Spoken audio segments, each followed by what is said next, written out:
હવે એમ કરતા કરતા વચ્ચે સમુદ્ર તલાવડા જેવું આવ્યું, એટલે પાણી પીવાની ગંતરી તલાવમાં ઉતર્યા. તલાવમાં ઉતરીને હંસલીને પાણી પીધું, એટલે પ્યાસ બુઝાણી. એટલે કે હાસ, હવે અંદર માછલી ફરતી હતી. માછલી કે હે હંસ રાજા, આ હાસ મને બતાવો. એટલે હંસ રાજા કી ભાઈ આ બતાવવા જેવી વસ્તુ નથી, આ કોઈ પદાર્થ નથી કે હું તને પકડીને બતાવું. પણ એક વાત ચોક્કસ, જીવરામ આગળ આવો. એક વાત ચોક્કસ છે કે તારા કદાચ શેટા શેટા ફરવાથી મેળ આવશે નહીં. જો હાસ જોવતી હોય ને જાણવી હોય તો નજીક આપવું પડે. એટલે માછલી ફરતી ફરતી નજીક આવી, એટલે આ હંસને પકડી નાગરાઈને બહાર મૂકી. એટલે પાણી વગર તડફડવા માંડી. બરાબર તડફવા દીધી ને પછી પકડીને મોય મેલી કે હાસ. તો હાસ તો બધાને જોવો છે ને, અડિયો તો કાઢો છો ને. કોઈ દ્વારકે જાય, કોઈ રણુજે જાય, કોઈ અંબાજી જાય, કોઈ બેટ દ્વારકે જાય, કોઈ માતાના મઢે જાય ને અડિયો તો આખું જગત કાઢે છે સાહેબ. એ શા માટે? હાસ માટે. પણ મળે છે હાસ? મળી કોઈને? અરે મળી હોય તો મારા હંમેશાથી આવો. કોઈ આવું નહીં કે સાહેબ, કોઈ પણ ન મળી હોય તો મારા હંમેશાથી આવો અને જેમ માછલીને માગણી કરીને બતાવો. પણ કશું મળે એવું નથી સાહેબ. હરિયો છે એટલે જ સંતને ભજનમાં કીધું, હરિયો કાઢે હરી તને નહીં મળે સાહેબ.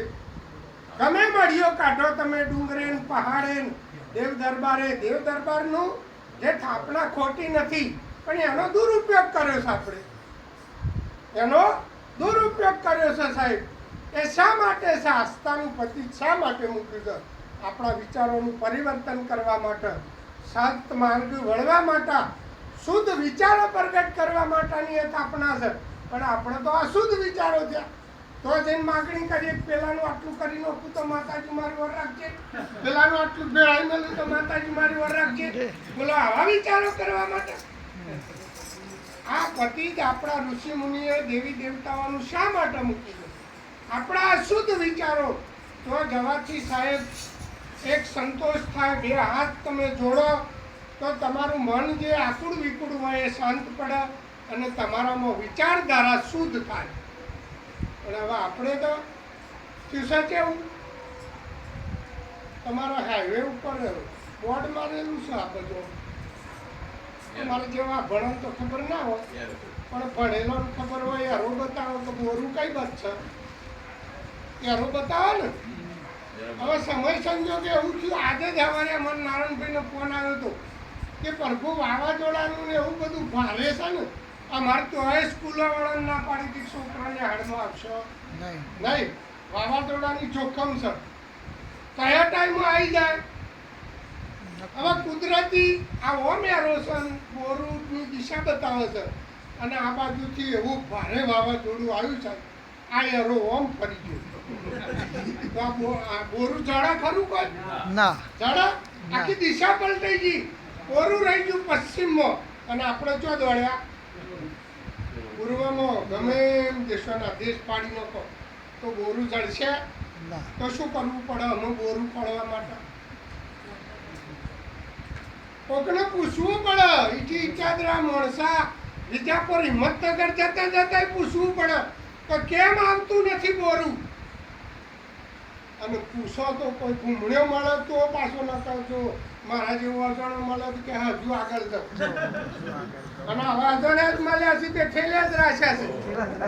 પછી ગામના મંદિર જ્યાંની છે કે અમ દ્વારકે જાઉં, દ્વારકે જાય કે કાશી જાઉં, કાશી જાય કે અમ બદ્રીનાથ જાઉં.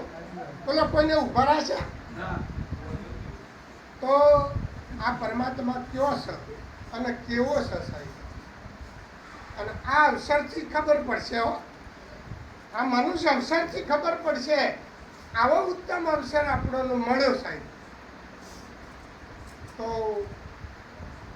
અરે ભગવંત આપણને આવો ઉત્તમ અવસર આલવા વાળા ભગવાન તો ઘણા બધા, અયોધ્યામાં, મથુરામાં, રણુજામાં, કાશીમાં. હવે આ કયા ભગવાન આપણને આવો ઉત્તમ અવસર આલ્યો છે? બોલો. હા, મા બાપથી મળ્યો છે ને શા માટે મળ્યો? મા બાપથી મળ્યો તો ખરો, પણ શું કરવા મળ્યો? ના વાંધો નહીં હિતેશભાઈ, એવું કશું નહીં કરતા, ગભરાવાની જરૂર નથી. જે આપણને દિશા પકડાય એ બોલવું. તો આ મારા સદગુરુ સંતો રહ્યા ને સાહેબ, ચોક્કસ આપણો માર્ગ ચોખ્ખો કરી આલ છે. મા બાપથી મળ્યો, પણ શા માટે મળ્યો સાહેબ? આવો કોદાળો આપણા વિચાર આવ્યો નથી. અને એટલી એ ખબર પડી તો તમારી જનેતાને ધન્યવાદ આલું છું સાહેબ. નકર હોવા વરના ડોહોનું પૂછ્યું, આ પ્રશ્ન હું પૂછું તા ભાઈ બાપુ હોવા વરના એ નહીં ઉત્તર આલતા. હું બતાવું દોસ્યો એ તો કે દવાર કવાડા હાલ્યો, કોઈ કરવામાં પીર હાલ્યો. અલે આ ચાણ આવ્યું તો હોય તમાર જોડી પુરાવો બતાવો એને હાલ્યો. અને આ તો મા બાપનો પુરાવો છે ને દરેક જોડી. તો વિશેષ હોય તો સાહેબ આ જગતની અંદર આપણા માટે વિશેષ ભગવાન હોય ને તો પોતાના મા બાપ છે. અને મા બાપથી આપણને આવો ઉત્તમ અવસર મળ્યો હોય તો પરમાત્માનું ભજન કરવા માટે આ બધું ખાવું પીવું, મહેનત કરવી, મજૂરી કરવી, ગાડીઓ બંગલા વસાઈને મરી જવા માટે, અરે એવું તો સાહેબ આ પશુ જનાવર કરે છે. ગાયો ભેંસો ઊંટ બકરો ઘેટો ખાઈ પીવું, બાળ બચ્ચો પેદા કરી, દૂધ આલે છે, એમનું ગોબર આલે છે. તો બોલા એનામાં આપણામાં કોઈ ફરક ખરો? આવું તો એ કરે છે. અરે એક પક્ષી સાહેબ ઝાડ ઉપર માળું બનાવે છે ને તેમાંથી આમ ફેદી તો જોવો તો એના જેટલી આપણામાં તાકાત નહીં ને એના જેટલી બુદ્ધિ નથી. તો આ આપણા ઋષિ મુનિઓ ગણાય સાહેબ. અને આ સંતો આપણને આ દિશા બતાવે છે કે આવો ઉત્તમ અવસર શા માટે મળ્યો, શું કરવા મળ્યું છે, ક્યાંથી આવ્યા ને ક્યાં જવાના. આપણે બળદેવગીરી બાપુનો દેહ છૂટ્યો એટલે ઘેર ઘેર તમે જુઓ તો આખો દાડો ભજન ચાલુ. આટલો સંદેશો મારા ગુરુજીને કહેજો,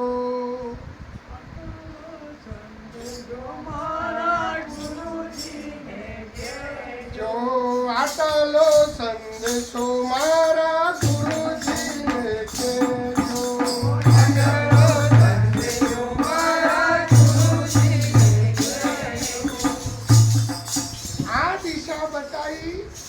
ગુરુ મહારાજનો બળદેવગીરી બાપુનો જ્યારે દેહ વિલય થયો અને આ તમે જુઓ તો આખો દાડો આ જ ચાલે.